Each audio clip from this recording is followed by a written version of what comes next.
All right, welcome to the podcast. On today, we're with Troy from Tonal. Troy, for people who don't know, what are you doing over at Tonal? What kind of lives are you changing? What are you doing? Yeah, we're revolutionizing strength training and actually now cardio training a little bit with some new product releases. But yeah, home fitness company basically with this world's smartest training system uses electromagnetic resistance rather than free weights, so motors to create resistance. Home gym, whole gym that fits in your space with personal training. Okay, so now it's January. Everyone's on their whole like new year kick, new me, new body. Everyone's committing to their January goals. So, what is going on in the world of exercise today that people are missing? There's a lot of new science. Today, I think about it like we got Huberman talking about all these different things. We got biohacking. We have literally experts for everything. The human being is learning so much about their body for the first time at scale.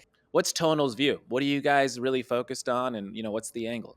Yeah, well, like as you say, I think number one, like it's now cool and trendy to be fit, which has not been historically always been the case. And it's not just for like 20 somethings that want to look good on a That's beach right. fit. Or It's celebrities. It's for everybody now. Yeah. it's for everyone, and the role of particularly fitness and strength training particularly for active aging. And by active aging, I'm like 45. I class myself. I'm in that kind of thing where I want to be doing the things that I love for the next 20, 30, 40, 50 years. Those are the Hmm. things that I want to play golf. I want to ski. I want to play with my kids. I want to play with my grandkids. I want to be Hmm. active. I want to hike. I want to travel. And the role of fitness in enabling all of those, I think, is right at the forefront. So I think Tonal's point of view around that is very much that we want to be a part of that system and to help people achieve their goals in the most convenient, effective, efficient way possible. And what do you spend most of your time at the company doing? Like, what's the thing that keeps you up at night? Yeah, I'm fortunate. I get to work across like three distinct areas. There's number one, which is like all of the content. So the coaches that are on the training program, the sets, the reps, the exercises that we prescribe. And I get to work on some of that stuff. I get to work on the product development side. So we just launched Tonal 2 a couple of weeks ago. It's got a brand new aero functionality, which is like a combination of cardio and strength training in one. It's got this new feature called drop sets, kind of bringing that into the 21st century. So my team gets to work and partner with software engineers and product managers on developing that. And I get to do some of this, come and do some thought leadership. I get to talk to experts in the space. In a couple of weeks, I have Brad Schoenfeld, who's Dr. Brad Schoenfeld, one of the world's leading hypertrophy researchers. He's coming here to the Tonal Training Lab, and we're doing a little session on education on how to optimize muscle mass growth. So get to do some thought leadership and some speaking too. That's amazing. For people who don't know what the system looks like, how would you describe it to them? And then just like the purchase, the installation, give them a window. Yeah. So from an aesthetic point of view, it's like a really nice looking flat screen TV that's sort of, rather than, it's horizontally mounted. Hmm. Or vertically mounted. Vertically. It's Yep. kind of vertically mounted rather than horizontally mounted. So it's thin, comes out from your wall about 5 inches. It's got a nice flat screen TV, nice black polished kind of look, kind of there. So when it's stored away, very small. It's about 6 feet high, but looks like a TV that's mounted on the wall sideways. Then when you want to come to train, rotate those arms out. You can come out to dual stack cable column machine with that electromagnetic resistance. From that, you can do over 250 different movements from weight ranges from like as low as 5 pounds all the way up to 250 pounds. And it actually feels a little heavier. We did a research study, feels about 23% heavier. So it feels like 315-ish of So you free can weight. you can do up to 315 pounds off your wall. Wow. Yeah, 250 The of actual resistance. resistance, but feels like 315. So you can deadlift, you can squat, you can bench press, you can do flies, you can do pull downs. That must be You mind blowing for like yeah. your. That's pretty wild. That's awesome. Yeah, all off a device that looks like a TV screen. It's truly incredible. And on each of those, every one of those sets, every one of those exercises, we get all of that data, right? Because it's not electric, so we get to measure the force and the position, and when you're fatiguing and struggling. So we get things like a built-in spotter mode. Like one of the things you're working out from home, you are squatting 250. I'm not personally, but maybe someone out there is. There's a spotter mode. It detects when you're struggling. When you're struggling, just decreases the weight 1 pound at a time until you start moving. Or if you really struggle, it will just switch the weight off completely. You switch the weight on and off with a Bluetooth button. None of this like, I got to lift up the 45-pound dumbbells and get them to my shoulders. It's like, no weight here, boop, Bluetooth on, and then I can go. So yeah, entire gym fits on your wall with personal training. And how much is it? How much is it for the person that's looking to buy this thing? Yeah, hardware itself is like 4,300, and plus shipping and installation. We installed the device ourselves, so it's Oh, not my, nice. my wife would not trust me to mount a TV, let alone Same. yeah Same. thing. So we have a team. They come out, they install it onto the wall, goes into your studs. They make sure it's all nice and secure and kind of things. So that's the installation. So yeah, it's 4,300 for the hardware plus the installation, and then it's $60 a month for subscription. And then you mentioned something about where you are right now. And so you're in, what is it? What are you guys working on? You're giving people a window into Tonal. What's the thing you're living in right now? Yeah, so I'm here in New York right now for the launch of this new product, Tonal 2. We needed a space, right, to have a lot of tonals installed, bring in media, press, and things like that. And so we rented out a space, and we convinced them that, like, hey, well, let's rather than just hosting a big party, let's keep open for a couple of months afterwards and open the Tonal Training Lab. So we're based here in Soho in New York. It was from a couple of weeks ago through to the end of February. It's a pop-up boutique fitness training studio. We run classes generally at 9 a.m. and 6 p.m. We have our on-camera tonal coaches that are coaching some of the classes. It's open to members that they can come in and kind of utilize, or it's open to the general population, and run this like really, it takes all the things that I love about tonal and combines it with all the things that I love about in-person community fitness. So it like tonal, I'm getting, I don't have to share equipment. One tonal, one person, one member. There's no like, oh, I got to wipe down the, rowing machine, or someone didn't wipe down the rowing machine and I got to go on it next. And so like, there's no sharing equipment. Tonal tracks every single rep. So I get all the data. I even get like a front facing video of every rep that I do. I can do strength training. I can do those heavy deadlifts, but I can also do cardio without changing. So all the benefits of tonal. And then you get this in-person community, in real life coaching. World-class coaching too. You get this community buzz and the atmosphere that pushes, like the number of PRs we've hit in the last couple of weeks because people are like pushing themselves. And so like combine some of those. So it's a bit of a test for us to see if this is a great experience. And so far it's going really well. That's really cool. Do you think you'll replicate this throughout different cities, or will you try to keep one or two locations ongoing? Yeah, we'll see. Like the intent and the plan was always we'd run a 6 week pop up till the end of Feb and then assess the data. Like, what do people say?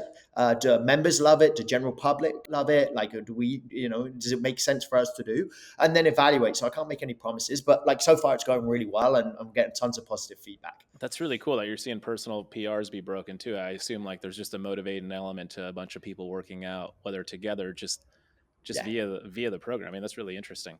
Yeah, you get like, because on tonal you get like a strength PR, like you just hit a new estimated one, but you get power PR. So if you're moving quicker and with more force, you get volume PRs if you listen. So there's all these systems, and you get that feedback real time, and the other people get that feedback, so you can get the high fives going, and yeah, the buzz is awesome. What is it that you're seeing in terms of when people are coming for the first time, maybe into the pop up?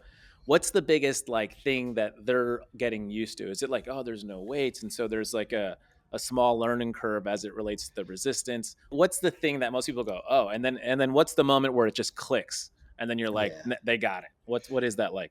Yeah, I like the first thing is like, because it looks like a TV when it's mounted. People are like, how am I going to work out on it? Like, because some people have kind of like they've heard the music, they've seen the coaching, they've looked in, but they don't know much about tonal before they started, and they're like, they book a class and they come in for the first time and it's all stored away and looking nice. They're like, how am I going to get a workout on this thing?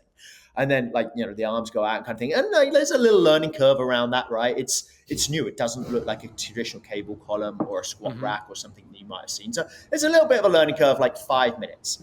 What we do is a strength assessment. We do a calibration. And one of the ways that we do that is it's called progressive weight mode. So start super light, and just a lat pull down barbell, lat pull down.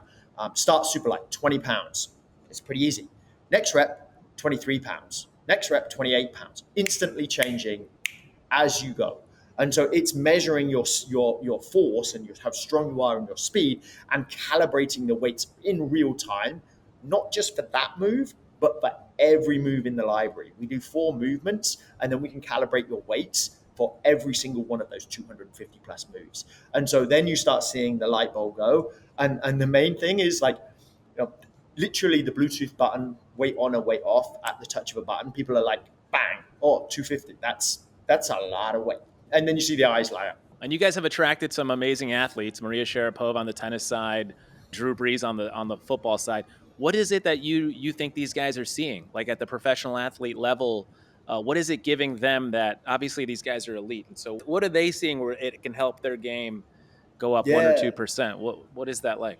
Yeah, no, that's how I first got involved with the company. My former job, I was the high performance director at the Olympic ski and snowboarding team, and I got a tonal from Michaela Oh, Schifrin, wow. arguably the world's best skier, or not Wow. arguably, undoubtedly the world's best skier these days, in COVID, and to get there. So I think number one, like much like I did then, it's the convenience factor, right? These people are super busy, and we're all about time efficient training, and that's like number one priority. Like there is a cost. Well, you're going to a team environment, you're going into an NFL weight room, there's 25 squat rack. That's not when you're struggling to get training.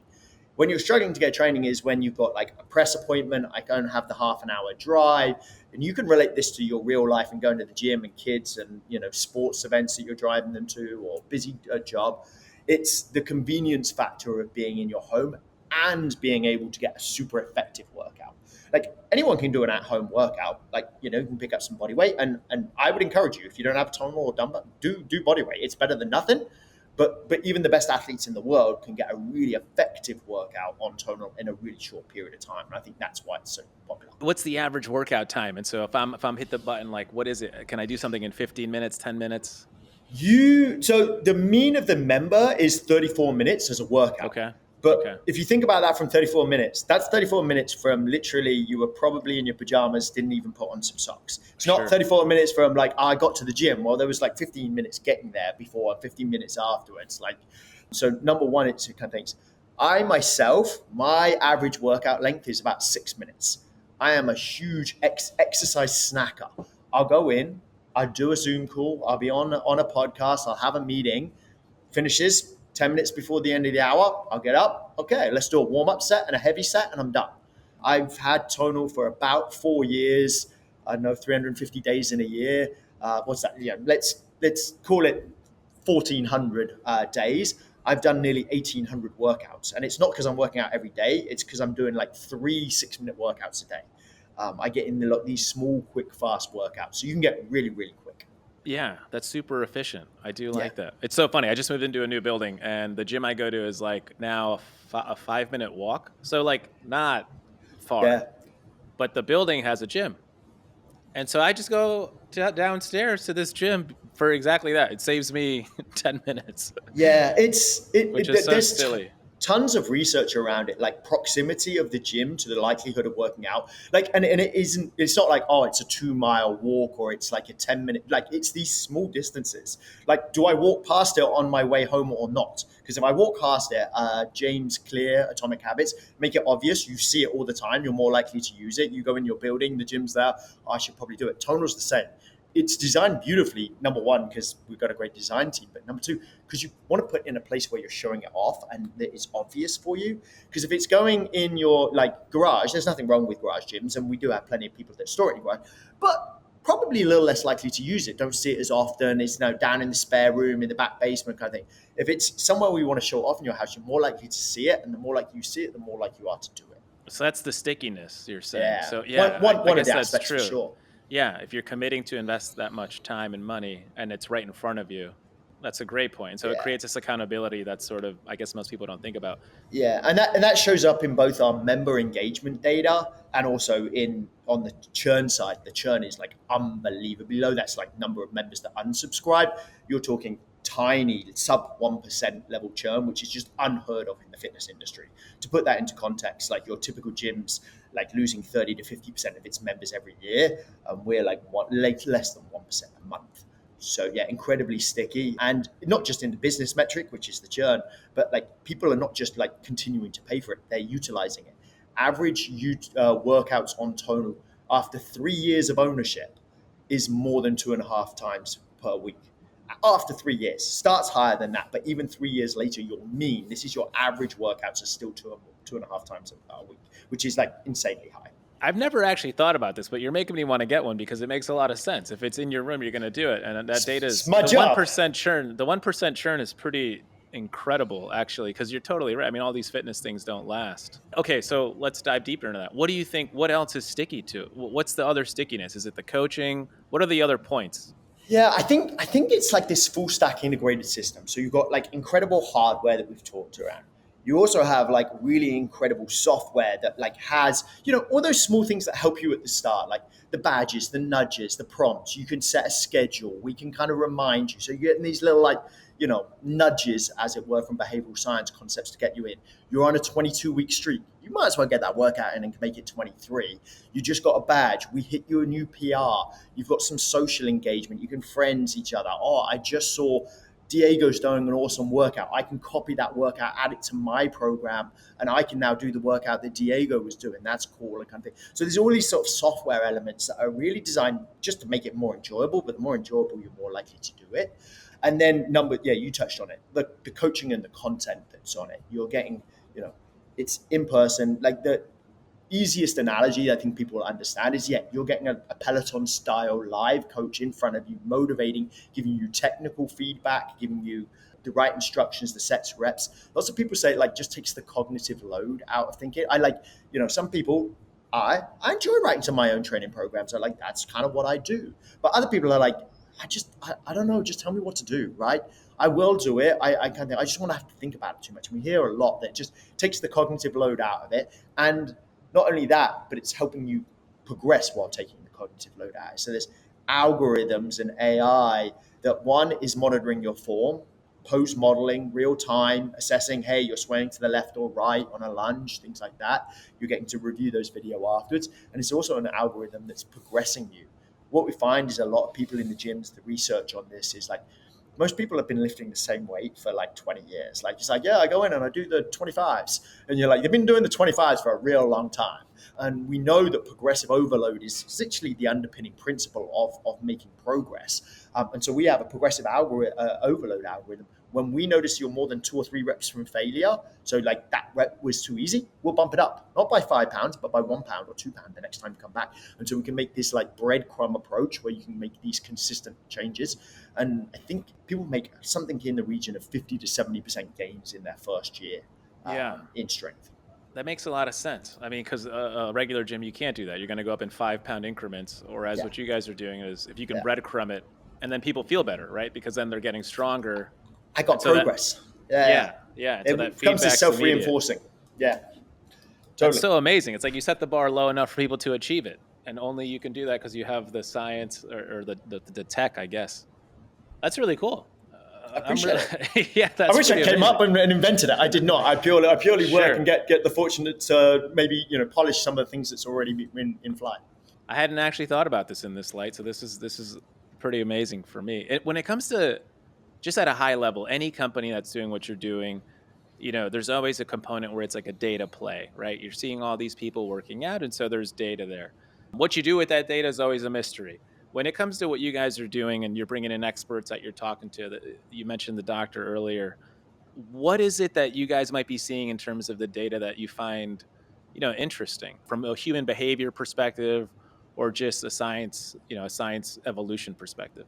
Yeah, and I'll be honest, that's one of the things that super excited me when I joined the company. And reasons I joined the company was almost this data. To put it into context of what kind of size of data we're talking about, I think Tonal members have lifted close to 250 billion pounds these days. It's about 10 billion reps, 50 or more million training sessions from people from 18 to 80 plus years old, and people who have been on the product for 5 or 6 years now. So longitudinal data that you can track progress. So huge. And all of those reps, 50 hertz, 50 times a second, you're getting all of that data. So it's almost undoubtedly the world's largest strength training and data set as it relates to that. So what do you do with it? Well, number one, there's ways that we can start then informing product development based on that. So I was quoting a couple of stats of some of that nudge behavior things. What we get to see is correlations and associations, not cause and effect necessarily. This is real world, not super controlled, like randomized controlled trial and research, but like real world kind of associations of, hey, let's say we want to care about let's say 1 year engagement. What factors in the first month that you're on Tonal have a strong association with working out a year later and high levels of workouts a year later? And if we can understand that, maybe we can add some product development to it. So to give you an example of that, one of the things that you might think is highly associated with how much you work out in 1 year after getting Tonal would be how much you work out in the first week or first month. Like if you start high, you stay high. And that's a weak association. It's much weaker than I thought. I thought everyone that worked out a lot at the start would be working out. No, it doesn't happen that way. Very weak association, not something I would invest in. But not what I looked at, but data science and Christy looked at this, is actually it's about an increasing trajectory from week 1 to week 4. And that has a really strong. So if you start week 1 and maybe you do 2 15-minute workouts, it doesn't really matter what you do, but you came in, you did something, you were on the tonal for 30 minutes. Come back in week 2, do 5 minutes more. 2 17-minute workouts, or 1 20-minute, 1 15. Week 3, do a little more. Week 4, do a little more. An increase in trajectory and workout duration, hugely associated and correlated with long-term 52-week, 1 year post-engagement. So then I can take that data and start building programs. Well, let's have a really beginner-focused program that starts with 2 15-minute programs, and let's just increase that each week. So we breadcrumb them up to maybe they're doing, at the end of that first month, maybe they're doing 2 20-minute or two 25-minute workouts. But we didn't come in, because what most people do is, there's some extrinsic reason why they just started fitness. It was either new year, new you, but had health scare, I want to lose weight for a beach vacation, whatever it might be. There's some motivation, generally extrinsic, of why you started this, and you go super hard. You go in, you hit an hour workout, and what do you feel? Like if you haven't worked out for a long time, you get DOMS, right? Everything hurts, everything's sore. You're like, and then you don't work out again for another 6 days until it recovers. And then you're like, well, that wasn't very fun, and I won't go back into that. So what we'll take is take that data and then build it in. Hey, let's come in and do something. Let's start us off real small and build, and then we can utilize it. And so we get data on that. That's an example of consistency, but we're getting data about essentially progress and how people make progress and how we can reinforce those things within our product. And also, what can we share actually externally through podcasts, we did this document called The State of Strength last year, where we looked at 150,000 people, I want to say, and their training over a year, and just put it out there for free to try and improve the knowledge of the industry in this space, because I think we have a unique vantage point around strength training and how people make changes to try and just elevate everyone, because I think strength training is good and training in general is good, and the more we can help, the better. There's a stat I read too before this, is 90% of people will quit the gym in 3 months. Yeah. Like a gym, and most of those people are actually in the first month. Over 90% of Tonal members are still members, I think, a year later. That's so put crazy. That into context. Yeah, and so you've touched on almost like a psychology of the human. I think that improvement thing is probably it, to be honest with you. It seems like that's the sticky point. Yeah, it's definitely one of the unique things. You get constant track of progress, right? There's 3, I'll go a little deep on the science for a sec, but so there's a concept in psychology, and I'm not a psychologist, so don't shoot me if you're but there's a concept around self-determination theory, which is how do I become intrinsically motivated to do something? I talked about extrinsic motivation, a health scare. That's a powerful starter, but doesn't keep the fire burning, right? It's a flash in the pan, and you have to stoke that fire and keep it going. And you do that with intrinsic motivation. I do this because I enjoy it, or just because it's part of who I am. How do you stoke intrinsic motivation? There's 3 sort of main focuses that I think the fitness industry particularly kind of thinks around, or the academic fitness industry, is competency. People want to feel good that they have the competency to do something. I feel I'm skilled at this. I'm getting better, progress. I have the technical skills, so we teach you the skill. We give you feedback. It's not fun to go in and feel like a fish out of water, right? If you've never been to the gym, or you've always had gym intimidation, you're not going to feel competent when you're walking in there. You can hire a personal trainer, and certainly that's a really good option, but you try and build competency, you try and build skill. Number 2 is you try and build relatedness or connectedness, whether it's community in person or in real life, connectedness, across social communities, on social networks, even I'm wearing the brand, that tribe, they kind of thing. I'm part of the community around there. You feel relationships with those coaches. I've seen it in real life. These people have relationships even though they've never met, and now then they real life being here at the Sun Training Lab. But they've got this idea of connectedness or relatedness. And then there's this concept of autonomy. It's I want choice in the things that I do. I don't have free autonomy. It's not like I never do anything, but I have the option to choose. And if you get competency, connectedness, and autonomy, those are the underpinner drivers of motivation for the long-term engagement. And so those are things that we try to foster in the system. That makes a lot of sense. I'm just thinking, I was watching Dr. Jordan Peterson, and he gives this thing where he talks about set your goals low enough so you can achieve them. And it almost sounds disrespectful, like don't reach for the stars. But what he's really saying is marginal improvement keeps the feedback loop consistent. And then if you're doing something for your community, or to your point, the tribalism, or just like improving, even let's say something better for your family, and you get that feedback, you'll just continue to keep going. Yeah, but there's big goals or small goals, but the idea of just continuing to move forward, right, is powerful. What you can achieve in people overestimate what they can achieve in a day and under in a decade or whatever it might be. It's the idea of just like making those, but you do need the feedback that you're getting better, and then to be able to give that is really powerfully motivating. It shows you have competency. Tell me about, so you've worked with obviously some of the best athletes in the world. And so what's the best story you have that makes you keep going, in your day to day, and as someone who's seeing you're changing lives in some way, right? So what has that been like for you? What's like an amazing story you can share? Yeah, like I've been fortunate. I think I went to 7 Olympic Games with 3 different Olympic teams and worked across a ton of sports, and I have seen athletes do truly incredible things. I would say the most motivating is just seeing within skiing, alpine skiing is where I spent a lot of my time, is the grit and determination coming back from injuries. Something like Lindsey Vonn, and like the number of injuries and the severity of injuries that she came back from. But like I could give you 10 other stories that are not maybe as name recognition, but of people that are coming back, and just the perseverance to put it all on the line, knowing you might get hurt when you've already been really hurt a lot of time, and just continue to do that because it's your internal drive. I think from an elite sport perspective, that has been truly inspiring. She's just come back from retirement after 6 years, which is just incredible. She's probably around 40 years old now, been retired for 5 years, and she's come back and immediately in the top 10 in the world, which I think is incredible. Yeah. I would say, like, I would have laughed at myself 20 years ago if I said this. I find it almost as motivating now to see some of the tonal active aging community and the progress they're making. There's a lady in our Facebook community, Arlene. We posted a video around there. She, at the time of the video, which is now 18 months ago or so, she's 67, 2 times cancer survivor. She just hit 4 million pounds lifted on tonal a couple of years ago. She's probably at 5 or 6 or more now. 4 million pounds lifted, like getting stronger, lifting things, like transformed her life basically through the power of strength training, which is like, yes, I'm biased because I work for the company. That's pretty freaking awesome to be able to make those changes, at later stages of life. It's incredible. I mean, that's such a difference, and especially when it matters most. I mean, when you're aging at that point, yeah, that's when things deteriorate quickly if you do nothing. To your point about Lindsey Vonn, I watched Kai Jones's documentary the other day.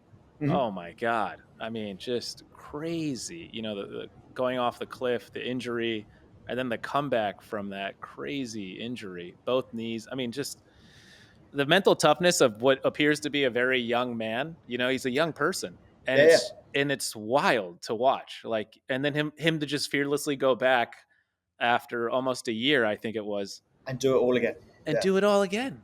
It's truly incredible to see. Like, Yeah. I personally don't have that wiring, but it's incredible to see it and be around it, and just absolute dedication to being the best version of themselves. Yeah. Well, look, Tonal 2 is coming out this year. What's on deck for you guys 2025? Obviously getting the buzz out, obviously fine-tuning improvements, but what else can you tell us for what's on deck for this year? Yeah, it's a really exciting time for the company. Obviously, yeah, we released Tonal 2 a couple of weeks ago. We've got Tonal Training Lab open right now through the end of February. So that's the immediate term. Certainly focused on continuing to provide more member value, innovate ways that we can train. We kind of bought this feature I mentioned at the start, this drop sets feature, which everyone's done in the gym, right? You get that run the rack with some curls, but brought it into the 21st century. You use a bunch of algorithms, so it's like just better, more effective, more efficient. Running research studies around that to prove out the effectiveness. Thinking around sort of like future product development, where else can our product work for, or who else might it work for? So investigations actively, within physical therapy or personal training and these other kind of state adjacent markets. Really just we're at a point of a company, it's been a little roller coaster the last 3 or 4 years with, being a home fitness company, COVID, the craziness kind of things, the slowdown afterwards. For us, it's really about going back on offense, sensible offense, about spreading the word out, and we're excited to do so. I love it. I mean, learned a lot today. Thank you so much for your time. I love that people are sticking with it. I mean, you're really creating a new way for people to stick to their fitness goals. And that's remarkable. I mean, congrats on the success. That's amazing. Thanks. Appreciate it. Thank you so much for having me on. Tonal.com. That's it. People go. Tonal.com and you're good to go. All right, Troy. Thank you so much. Thanks. Thank you for tuning in. If you enjoyed this episode, share with your friends, your family, or anyone you might think might benefit from the conversation we've had today. And if you haven't already, please take a moment to leave a review on your favorite podcast platform.